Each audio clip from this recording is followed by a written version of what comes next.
al-hazru wal ibahatu. Wa ammal hazru wal ibahatu faminan nasi man yaqulu innal asya'a 'alal hazri illa ma abahathu syari'atu.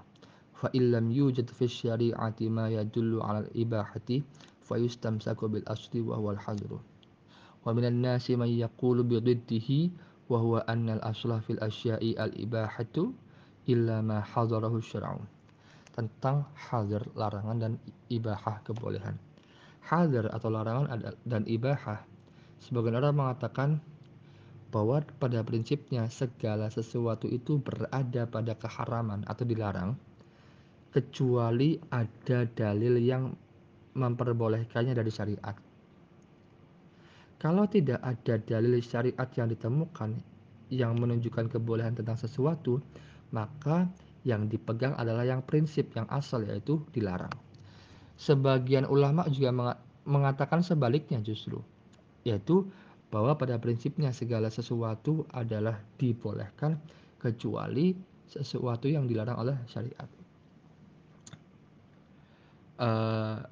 Yang benar itu yang mana? Ada tafsil, ada rincian. Jadi begini, tadi kan ada segala sesuatu yang dilarang, segala sesuatu itu berada pada keharaman sampai ada dalil yang membolehkan. Ada yang kedua, segala sesuatu dibolehkan kecuali ada dalil yang melarang. Itu bisa dirinci begini. Jika segala sesuatu yang berbahaya, maka hukum asalnya tahrim. Tapi jika segala sesuatu itu bermanfaat, maka hukumnya boleh. Maka untuk prinsip yang pertama tadi, segala sesuatu itu dilarang sampai ada dalil yang membolehkan, itu berarti berlaku pada sesuatu yang madorot, mudirroh, membahayakan. Kalau yang kedua, segala sesuatu dibolehkan sampai ada dalil yang melarang, itu artinya sesuatu yang bermanfaat. Yang pertama itu dalam bentuk kehati-hatian, yang kedua menunjukkan fleksibilitas syariat Islam atau ajaran Islam secara umum. Wa ma'na istishabul hali ayyastashibal aslu 'inda 'adami dalil syar'i. Makna istishabul hal adalah ayyastashibal aslah, ketika seseorang mencari persamaan pada asal ketika tidak adanya dalil. Istishab itu berasal dari kata tolabus suhbah, yaitu mencari persamaan, mencari teman. Pada prinsipnya istishab itu adalah mencari persamaan dengan asal ketika mencari persamaan yang tidak ada prinsipnya ketika mencari persamaan sesuatu ketika tidak ada dalil syar'i. Contoh misalnya, ketika seorang mujtahid setelah meneliti, berijtihad, tidak menemukan dalil, misalnya atas wajibnya puasa Rajab, maka tidak boleh mengatakan tidak wajib dengan alasan istishabul hal. Maka dia bisa mengatakan puasa Rajab tidak wajib berdasarkan istishabul hal, yaitu keadaan pokok utama, ya kan. Jadi istishabul hal itu gampangnya adalah mencari dalil ketika mencari prinsip atau sesuatu yang menjadi patokan ketika tidak ditemukan dalil. Ketika ulama mencari dalil tentang kewajiban puasa Rajab, itu tidak ada. Maka dia mengatakan puasa Rajab tidak wajib itu tidak berdasarkan dalil, tapi berdasarkan istishabul hal. Kenapa? Istishabul asal. Kenapa? Pada prinsipnya, ya kan, segala sesuatu itu dibebaskan, alias tidak ada. Ada juga istishab bermakna subutu amrin fi zamani tsani li thubuti fil awal. Tetapnya perkara pada kondisi kedua, waktu kedua, berdasarkan ketetapan di masa pertama. Ini hujjah menurut Malikiyah dan Syafi'iyah, tapi tidak ada Hanafiyah. Contohnya begini. Seseorang 15 menit lalu wudhu. Kemudian sekarang dia bertanya ketika mau sholat, Nah, dia mempertanyakan bagaimana hukum wudunya. Hukum wudunya ditetapkan berdasarkan keadaan semula, yaitu dia wudhu. Dengan catatan tidak ada tanda-tanda yang membatalkan wudhu. Maka ketika dia mempertanyakan apakah dia masih punya wudhu, dia cukup mengkonfirmasi keadaan 15 menit lalu alias dia masih punya wudhu. Ta'arudul adillati wa bayanu tarjihi bainahuma. Wa ammal adillatu fayuqaddamu al-jaliyyu minha 'ala al-khafiyyi wal mujibu lil 'ilmi 'ala al-mujibi liz-dhanni wan nutqu 'ala al-qiyasi wal qiyasul jaliyyu 'ala al-qiyasil khafiyyi wa fa in wujida fi nutqi ma yughayyiru al-asla wa illa fayustashabul halu. Pertentangan dalil alias mentarjih antara beberapa dalil.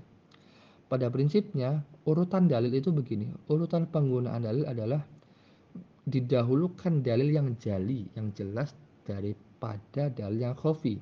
Didahulukan dalil yang mutawatir daripada dalil yang ahad, dhon. Kemudian an-nutqu, Quran dan Sunnah itu didahulukan daripada qiyas. Kemudian qiyas jali lebih didahulukan daripada qiyas khafi. Ketika di dalam Quran dan Sunnah ditemukan sesuatu yang bisa mengubah keadaan pokok,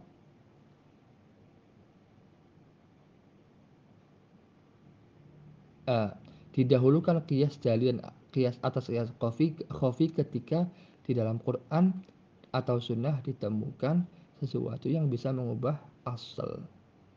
Kalau tidak, maka gunakan istishabul hal atau istishabul. Wa min syartil mufti ay yakuna 'aliman bil fiqhi aslan wa far'an khilafan wa madhhaban.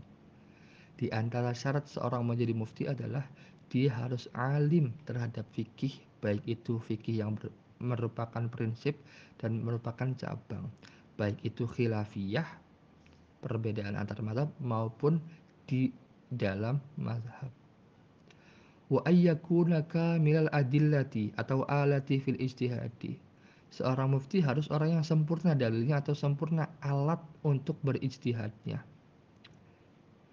Jadi dia harus menguasai misalnya Quran, ya sunnah, ya ijma', ya qiyas, ya nahwu, ya sharh dan seterusnya. Arifan bima yuhtaju ilaihi fi istinbatil ahkami minan nahwi wal lughati wa ma'rifatir rijalir rawiyin. Orang mujtahid itu harus mengetahui apa yang dibutuhkan untuk menggali hukum, yaitu ilmu nahwu, ilmu bahasa Arab, ilmu mengetahui riwayat tokoh-tokoh beriwayat hadis atau rijalul hadis wa tafsiril ayatil waridati fil ahkami wal akhbaril waridati fiha. Seorang mufti harus menguasai tafsir tentang ayat-ayat hukum dan juga hadis tentang hadis-hadis tentang hukum. Tidak disyaratkan untuk hafal tapi menguasai tafsir dan ayat-ayat tersebut. Wa min syurutil mustafti ay yakuna min ahli taqlidi. Di antara syarat mustafti adalah atau orang yang meminta fatwa adalah termasuk ahli taklid, orang yang taklid terhadap madhab. Jadi kalau muqallid itu tidak wajib berfatwa tapi meminta fatwa. Walaysa lil alimi, tidak boleh bahkan. Walaysa lil alimi ayyuqallida. Orang alim tidak boleh bertaklid alias orang alim yang mampu berijtihad. Wa taqlidu, apa itu taklid? Qabulu qaulil qaili bila hujjatin. Menerima ucapan seseorang tanpa ada dalil atau argumentasi. Fa'ala hadza qabulu qaulin Nabi sallallahu alaihi wasallam la yusamma taqlidan. Menerima ucapan Rasulullah atau sabda Rasulullah bukan termasuk taklid, la yusamma taqlidan. Kenapa? Karena wajib menerima perkataan Rasulullah. Wa minhum man qala at-taqlidu qabulu qaulil qaili wa anta la tadri min aina qalahu. Sebagian mengatakan taklid adalah menerima ucapan seseorang dan kamu tidak tahu dari mana ucapan itu ada. Fa in qulna inna an-nabiyya sallallahu alaihi wasallam kana yaqulu bil qiyas fayajuzu ay yusamma qabulu qawlihi taqlidan. Kalau kita mengatakan bahwa Nabi Muhammad pernah mengucapkan bersabda dengan qiyas atau berijtihad, maka boleh dikatakan menerima sabdanya itu sebagai taklid. Padahal Nabi itu wa ma yantiqu 'anil hawa in huwa illa wahyu yuha. Kira-kira begitu. Wa ammal ijtihadu fahuwa badlul wus'i fi bulughil gharadi. Ijtihad adalah mengerahkan segenap potensi untuk mencapai tujuan alias untuk menghasilkan hukum. Fal mujtahidu in kana kamilal alati fil ijtihadi. Seorang mujtahid jika dia sempurna alatnya, perangkatnya alias syarat-syaratnya dalam berijtihad, fa ini ijtahada fil furu'i fa asaba falahu ajrani. Jika dia berijtihad, ketika dia berijtihad dalam masalah fikih atau furu' dan kemudian benar ijtihadnya, maka dia mendapat 2 pahala. Wa ini ijtahada wa akhta'a falahu ajrun. Kalau dia berijtihad dan ternyata salah, maka dia mendapat 1 pahala. Wa minhum man qala, sebagian ulama mengatakan kullu mujtahidin fil furu'i musibun. Semua atau setiap mujtahid di dalam furu' atau fikih adalah benar. Wala yajuzu ay yuqala kullu mujtahidin fil usulil kalamiyyati musibun. Tidak boleh mengatakan bahwa setiap orang yang berijtihad dalam akidah itu benar. Kenapa? Li'anna dzalika yuaddi ila taswibi ahli dhalalati minan nasara wal majusi wal kuffari wal mulhidin. Karena kalau mengatakan, oh dalam hal akidah orang yang berijtihad dalam akidah bisa benar, semuanya benar, gak bisa, karena nanti akan membenarkan yang orang yang tersesat dari Nasara, Nasrani, Majusi, orang-orang kafir dan orang-orang yang membangkang alias agnostik kira-kira. Jadi kalau fikih kan si A benar, yang lain juga bisa benar karena furu'iyah, karena tidak prinsip. Kalau akidah prinsip. Kalau orang membenarkan akidah orang lain berarti dia membenarkan bahwa ada Tuhan selain Allah. Wa dalilu man qala laisa kullu mujtahidin fil furu'i musiban qauluhu sallallahu alaihi wasallam man ijtahada wa asaba falahu ajrani wa man ijtahada wa akhta'a falahu ajrun wahidun. Dalil orang atau ulama yang mengatakan bahwa tidak setiap mujtahid dalam fikih itu benar adalah sabda Rasulullah, barang siapa yang berijtihad dan benar maka baginya 2 pahala, dan barang siapa yang berijtihad dan dia salah maka baginya 1 pahala.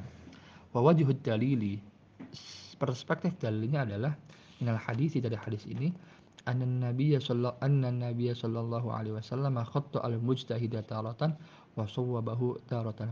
Kadang-kadang Nabi itu menyalahkan mujtahid dan kadang-kadang membenarkan mujtahid. Wallahu a'lam bishawab.